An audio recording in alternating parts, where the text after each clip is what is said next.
Hey, good afternoon, morning, evening. Welcome to Robboland's Vids. My name's Rob Wheatley. I hope you're having a good day.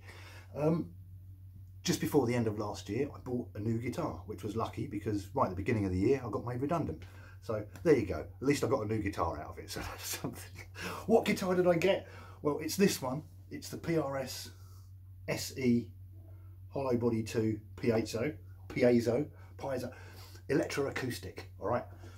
It's got two humbuckers on it, which we're not going to bother with today because this is all about the electroacoustic side of things. What you've got in this is you've got an acoustic bridge here. You've got a stereo output for piezo, electromagnetic, or mix of both. Volume for the electromagnetic pickups, tone for the electromagnetic pickups, and a volume for the piezo. You can buy this guitar at full price. They come in the UK at about £1,350, which is quite a lot of money. But you can buy them without all the electroacoustic gubbins for about £800, £850. So what you're doing is you're paying about £500, £550 for the addition of all the electroacoustic stuff. Now, 500, 550 quid will get you a pretty pretty decent electroacoustic for stage use. So how does this stack up? What we're going to do is we're going to compare this to three other electroacoustic guitars of different prices, different body sizes, woods, electronics, etc., and see how it stacks up basically.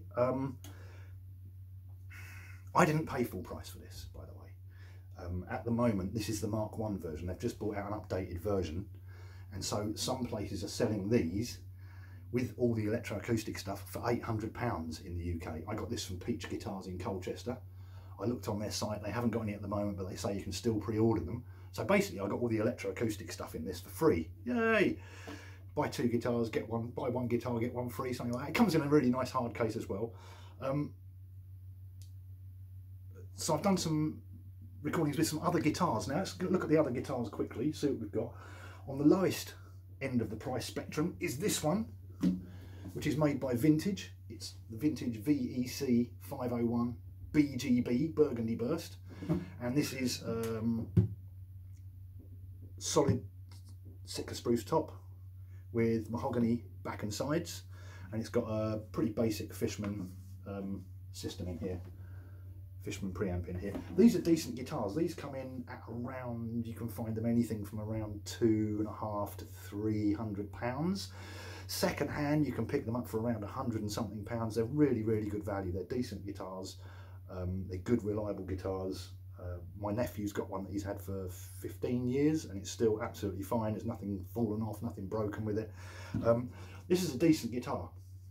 I would be happy to gig, play live, do whatever with any of these guitars. This one comes out with me quite a bit when I go jamming and stuff like that. So that's one of them we're going to be using. So that's the cheaper end. Obviously a dreadnought with a cutaway. We then have the next guitar up, which is another PRS, the PRS SE P20E Parlour guitar, which I absolutely love this thing. These come in at around 500, just over £500. Solid mahogany top, mahogany back and sides, another Fishman pickup system inside there somewhere. I love this thing. I play this all the time. It lives on my sofa next to me, and it's been the surprise guitar that I've bought in the last few years because I didn't know I'd be using it that much. But there's that one. Obviously it's a smaller body size, so that's going to affect how it sounds and all of that, but lovely little bit of kit. The third guitar, you can, by the way, you can buy these again. They've upgraded these, and you can buy the old Mark 1 versions, of which this is one, for in the region of £300 and something. So real bargain at the moment. If you haven't got one, get one. The third guitar is this, the most expensive, which comes in at about £800 or more, and it's the Yamaha AC3R, solid Sitka spruce top, solid rosewood back and sides. It's all treated with all sorts of science and all sorts of stuff, and it has some very, very tricky electronics in here. You can see maybe there's a green big computer board in there. This is loaded with impulse responses from 2 microphones, so you can blend those in with the piezo to get more of a natural acoustic sort of sound out of it. Okay, you've got a choice of 2 mics, and again, very, very nice guitar. Comes in at about £800. Yeah, so these are the 3 options. and I've done sound samples with all of them. So what's the advantage of having one of these all in one guitar? Well, if, for example, you're an electric guitar player rather than an acoustic guitar player, you will probably like the fact that this comes with electric guitar strings, lighter strings than the others. This comes with nickel steel electric guitar strings, gauge 10s. All of the other guitars are using Elixir 8020s,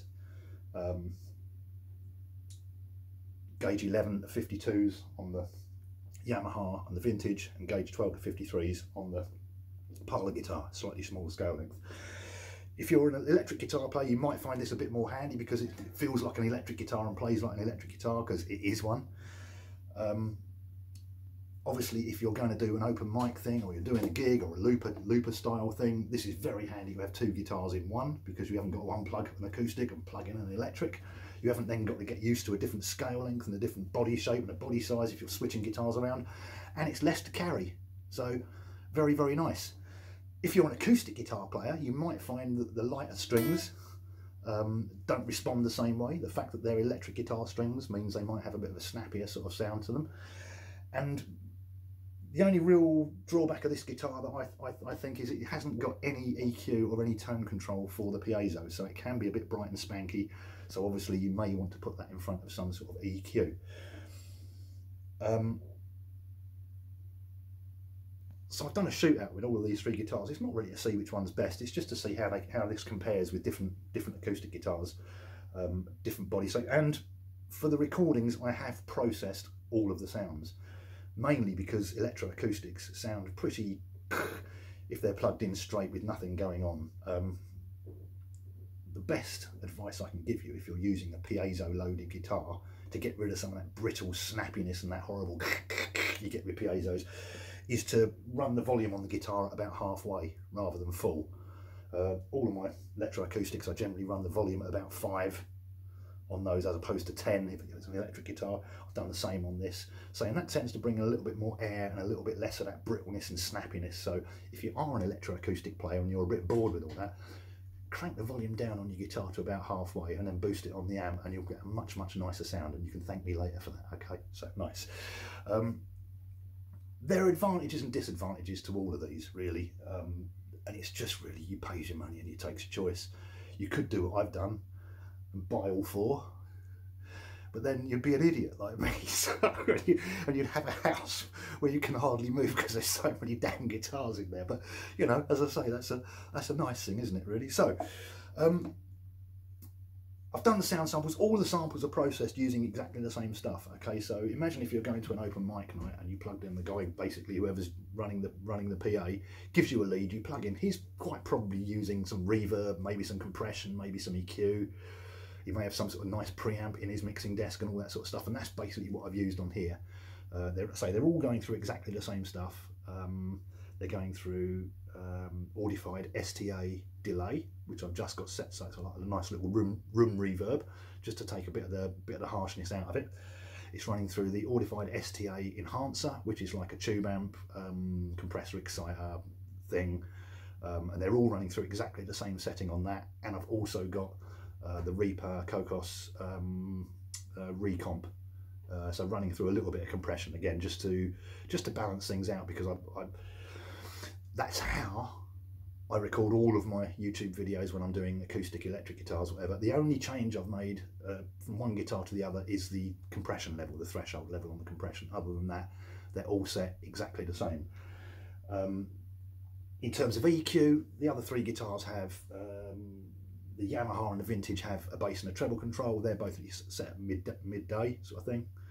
And the P20E, the Parlour guitar, just has one tone control, and I've set that about midway. So it's not fully bright, not fully dark, it's about halfway. And again, that's how I would like to have it. It's just a shame that this doesn't have a tone control, but obviously loads of us have multi-effects pedals. It wouldn't kill you to spend an extra few quid on a little EQ pedal. You know, get a Behringer EQ pedal for about 50 quid, set that how you like it, and you're good to go. So let's have the sound samples, and then I will give my conclusion. All right, see you on the other side.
it's me again. Good. Did you enjoy that? So that's the 3 guitars. As you can see, they've all got slightly different characteristics, but they all sound pretty damn good. And I would happily go and play on stage with any of these guitars. I think for me the star of the show is really the vintage, because I bought that I bought that brand new B stock, and it only cost me £99 delivered, so I got a real bargain with that. And that's a guitar that I don't mind if it gets a little bit bashed up. You know, you're playing in a pub or something like that and it gets a bit scraped and bashed up. I don't really mind if it's only 99 quid, whereas this, you know, you're looking at over £1,000 to replace one of these, and you know, it is quite shiny, isn't it? So there you go. Leave your comments and thoughts and any questions in the comments section, and I will get back to them. But as I say, many a good tune played on a cheap electroacoustic guitar. Go for something that suits you. Body size wise, not everyone likes dreadnoughts because they're pretty damn big. I've got long gangly arms, so they sort of suit me. The Parlour guitar is great fun. The Yamaha is a special bit of kit on its own. They've all got advantages, they've all got cons. Go out there, try one, see what they like, and go and spend your money on something you don't need. All right, don't do that, don't do that. Food and heating and a roof over your head, that's what you need first and foremost. Then you can spend money on guitars. Good. All right, that's it. Take care. I'll see you on the next one. Cheers.